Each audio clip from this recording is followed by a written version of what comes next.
welcome to the deep dive. Today, we're jumping right into BlackRock's third quarter 2025 earnings call. Our mission here is pretty specific. We want to give you the quickest possible path through the prepared remarks from the CFO, Martin S. Small.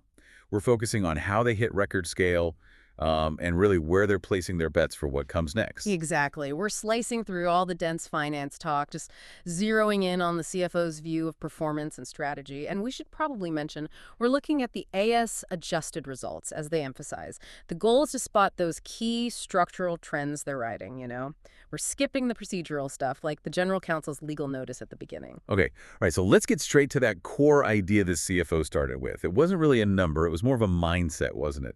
Something about constantly challenging themselves to raise the bar and focusing on capabilities clients will need down the road, plus landing some huge mandates, apparently the biggest in their history.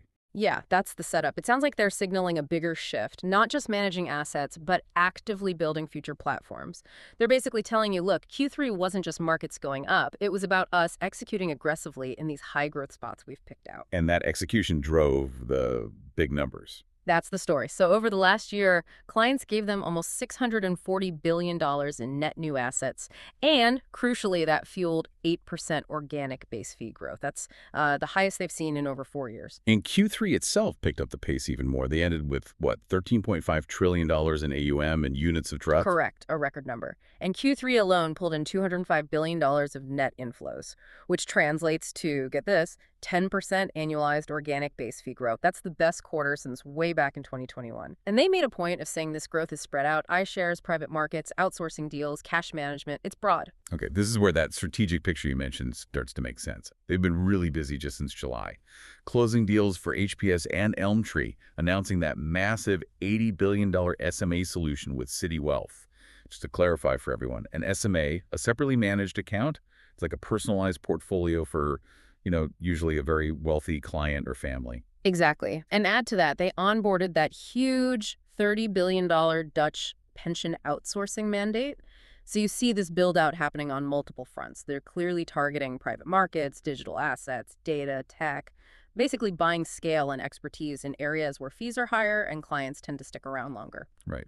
So let's connect this to the financials. How did the top line numbers look for Q3? Okay, revenue hit $6.5 billion. That's up a really strong 25% compared to last year. And that came from, well, three main things. Those acquisitions, GIP, Preqin, HPS, plus the organic growth we talked about, and just markets helping average AUM. Operating income also looked good, $2.6 billion, up 23% year over year. Okay, 25% revenue growth, 23% operating income growth. It's huge. But then you look at the earnings per share, the EPS, $11.55, only up 1%. That feels like a big disconnect. Why didn't all that operational strength flow through to the bottom line per share? Yeah, that's a really sharp observation, and it's critical. The CFO actually called this out specifically. He said the strong operating income was basically canceled out by two things: lower non-operating income, and importantly, a higher number of diluted shares. That share count went up because they issued new shares for the GIP and HPS deals. So it initially drags down the per share number. It's, the upfront cost of buying that strategic growth. Right, the cost of doing business, I guess. Yeah. Speaking of costs and growth, let's dive into the fees. Base fee and securities lending revenue, $5 billion, up 25%. Solid. But those performance fees, they really jumped out, didn't they? Oh, absolutely. Performance fees hit $516 million. That's up 33% year over year.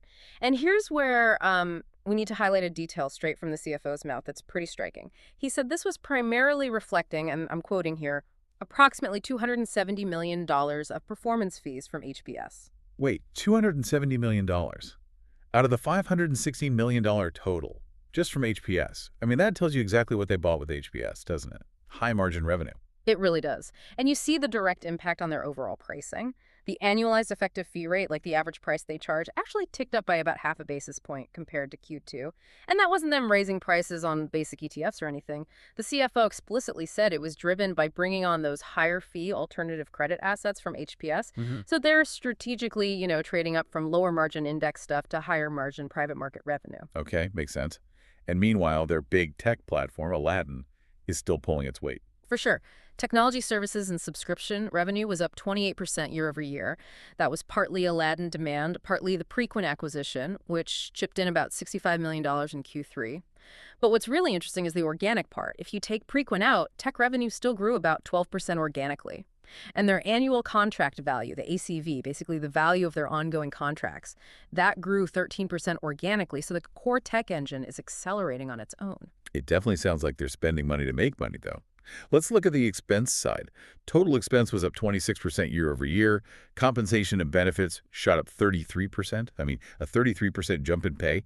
That sounds kind of risky, doesn't it? Especially with pressure on asset managers. Are they paying too much for these performance fees? Is that sustainable? Well, the CFO definitely addressed this. He framed it as, look, this is the necessary cost of growth and those big performance payouts. Compensation jumped mainly because of higher incentive pay tied directly to those performance fees. You perform well, you pay your people well. Plus, obviously, the costs of bringing on all the staff from GIP, Preqin, and HPS. G&A costs, general and administrative, were also up 18%, again, tied to M&A deals and more tech spending. Okay, so expenses are up significantly. Yeah. What did that do to the operating margin? That's the ultimate efficiency measure, right? Right. So the headline number, the AS adjusted operating margin, was 44.6%. That's actually down 120 basis points from last year. And that dip reflects exactly what you mentioned, those higher performance fees and the related comp payouts. And this is the really crucial takeaway for you listening. If you want to see how efficient the core, sustainable, day-to-day business is, you have to adjust for that. Okay, how do they do that? What's the underlying picture? They basically stripped out the volatile performance fees and the comp tied to them. And when you do that, the adjusted operating margin for just the recurring fee-related earnings actually increased to 46.3%. That's up 110 basis points year over year. Think of it like this. Their steady, reliable business got more profitable, even though the total margin number looked lower because of those big, less predictable bonus payouts from the alternative side. It shows the core is getting healthier. Got it. So the core engine is improving, and it's being fueled by growth in these stickier, higher fee areas. Yeah. Makes sense. And on capital management, anything notable there? Just consistent execution, really. They bought back $375 million worth of shares in Q3, and they said they expect to do at least that much again in Q4, so steady return of capital to shareholders. Okay, let's switch gears to the inflows. That record, $205 billion, where did it actually come from? Can we break that down? Yeah, absolutely. iShares ETFs were the big engine, setting a new record quarter with $153 billion in net flows. The bread and butter stuff was strong. Core equity brought in $53 billion. Index fixed income grabbed $41 billion. Just foundational strength there. You mentioned the strategic bets paying off. Exactly. Look at where the higher fee money went. Their digital assets ETPs, things like IBIT for Bitcoin, Ether for Ether, they raised $17 billion. And the CFO made a point to say these were among the top 5 flowing ETPs in the entire global industry. That's significant validation. Plus, their active ETFs, which charge more than passive ones, gathered another $21 billion. And what about the big institutional clients? That Dutch pension mandate must have made a difference. Huge difference. Institutional actives saw $22 billion in net inflows overall. That was heavily driven by that $30 billion Dutch pension outsourcing win. Now, that was partly offset by a $15 billion transfer within BlackRock, one client moving from quant equity to index equity, but they said the revenue impact of that shift was tiny, immaterial. Right. And when we talk strategic bets, liquidity and private markets keep coming up. How did they do? Those are really the sticky, high-value engines they're building. Private market strategies saw $13 billion in net inflows. That's driven by private credit, multi-alternatives, infrastructure, basically where the HPS and GIP deals fit in. And maybe even more impressive, their cash management platform crossed the $1 trillion AUM mark. It pulled in $34 billion of net inflows just in Q3.